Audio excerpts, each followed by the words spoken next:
salam sehat untuk kita semua. Perkenalkan, nama saya Patricia Livara Bere, biasa dipanggil Livara, dengan NIM PO 530324 12 50 262. Di sini saya akan menjelaskan tentang vitamin larut lemak dan vitamin larut air. Jadi, vitamin merupakan nutrien organik yang dibutuhkan dalam jumlah yang kecil untuk berbagai fungsi biokimiawi di dalam tubuh. Jadi yang pertama, vitamin larut lemak. Vitamin larut lemak adalah vitamin yang dapat larut dalam lemak atau minyak, disimpan dalam jaringan lemak dan hati. Kebutuhannya tidak terlalu sering karena dapat disimpan oleh tubuh. Jenis vitamin larut lemak itu terdapat vitamin A, D, E, dan K. Yang pertama, vitamin A. Vitamin A atau biasa disebut juga sebagai retinol atau beta-karoten.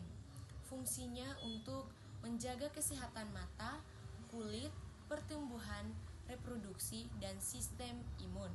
Sumbernya dari wortel, tomat, hati, telur, minyak ikan, dan sayuran hijau. Kekurangan dari vitamin tersebut akan menimbulkan rabun senja atau mata kering, gangguan pertumbuhan. Kelebihan dari vitamin A tersebut itu akan menimbulkan kerusakan hati, sakit kepala, kulit kering. Yang kedua, vitamin D. Vitamin D atau biasa disebut juga sebagai kalsiferol berfungsi untuk membantu penyerapan kalsium dan fosfor untuk kesehatan tulang dan gigi. Sumbernya dari sinar matahari, susu, kuning telur, minyak ikan. Kekurangan dari vitamin tersebut akan menimbulkan rakitis pada anak, osteomalacia pada orang dewasa, dan osteoporosis. Kelebihan dari vitamin D tersebut akan menimbulkan kalsifikasi jaringan lunak dan batu ginjal. Yang ketiga, vitamin E atau biasa disebut juga sebagai tokoferol berfungsi untuk antioksidan, melindungi membran sel, kesuburan, memperkuat sistem imun. Sumbernya dari minyak nabati, kacang-kacangan, biji-bijian, sayuran hijau. Kekurangan dari vitamin tersebut akan menimbulkan kerusakan sel saraf, gangguan reproduksi, otot lelah. Yang keempat, vitamin K. Vitamin K atau biasa disebut juga sebagai koagulin berfungsi untuk pembekuan darah atau sintesis protombin dan kesehatan tulang. Sumbernya dari sayuran hijau seperti bayam, brokoli. Hati, hasil fermentasi atau tempe, dan bakteri usus. Kekurangan dari vitamin tersebut akan menimbulkan pendarahan berlebihan, luka sulit membeku. Kelebihan dari vitamin K tersebut akan menimbulkan jarang terjadi, tapi dapat disebabkan oleh trombosis. Jenis vitamin yang kedua yaitu vitamin larut air.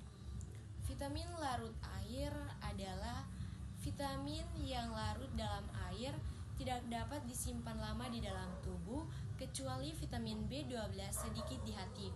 Oleh karena itu, harus dikonsumsi setiap hari melalui makanan. Vitamin larut air itu dibagi menjadi dua jenis vitamin. Yang pertama vitamin C dan vitamin B kompleks. Yang pertama vitamin C atau biasa disebut juga sebagai asam askorbat berfungsi untuk antioksidan, meningkatkan daya tahan tubuh, sintesis kolagen, membantu penyerapan zat besi. Sumber dari vitamin C tersebut itu ada jeruk, jambu biji, stroberi, tomat, cabai, dan paprika. Kekurangan dari vitamin tersebut itu akan menimbulkan sariawan, gusi berdarah, dan skorbut. Kelebihan dari vitamin tersebut akan menimbulkan diare, batu ginjal, atau oksalat. Yang kedua, vitamin B kompleks. Vitamin B kompleks itu dibagi lagi menjadi beberapa jenis. Yang pertama, vitamin B1 atau biasa disebut juga sebagai thiamin.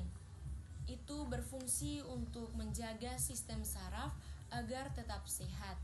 Kekurangan dari vitamin tersebut akan dapat menimbulkan penyakit beri-beri.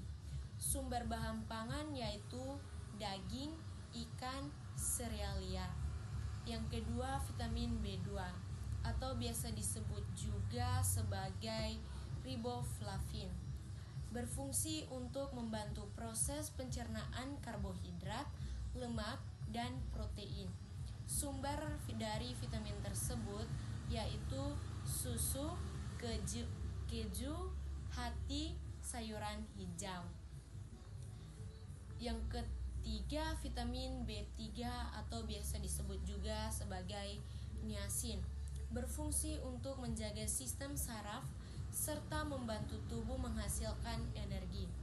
Kekurangan dari vitamin niacin tersebut akan menimbulkan pellagra atau 3D, yaitu dermatitis, diare, dan demensia.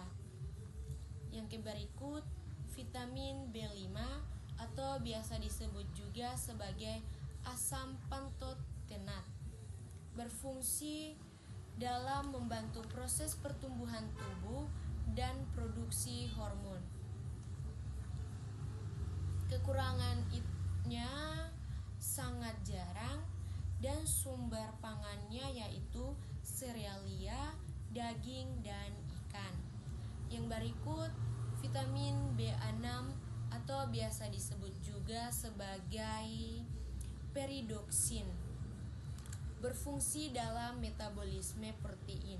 Kekurangan dari vitamin ini dapat mengakibatkan kadar hormon menurun. Sumber pangannya yaitu pisang, alpukat, dan kentang. Yang berikut, vitamin B7 atau biasa disebut juga sebagai biotin berfungsi untuk membantu tubuh dalam mengubah makanan menjadi energi. Kekurangan dari vitamin ini akan mengakibatkan dermatitis, nafsu makan berkurang, mual, dan depresi mental. Sumber pangan dari vitamin B7 yaitu ginjal, hati, kuning telur. Yang berikut, vitamin B9 atau biasa disebut juga sebagai asam folat. Berfungsi untuk menjaga kesehatan janin dalam kandungan serta pembentukan sel darah merah. Kekurangan dari vitamin tersebut akan menyebabkan kecacatan pada bayi, misalnya penyakit spina bifida. Sumber pangan dari vitamin tersebut yaitu brokoli, bayam, kacang polong. Yang berikut, vitamin B12 atau biasa disebut juga sebagai kobalamin. Berfungsi untuk membantu produksi sel darah merah.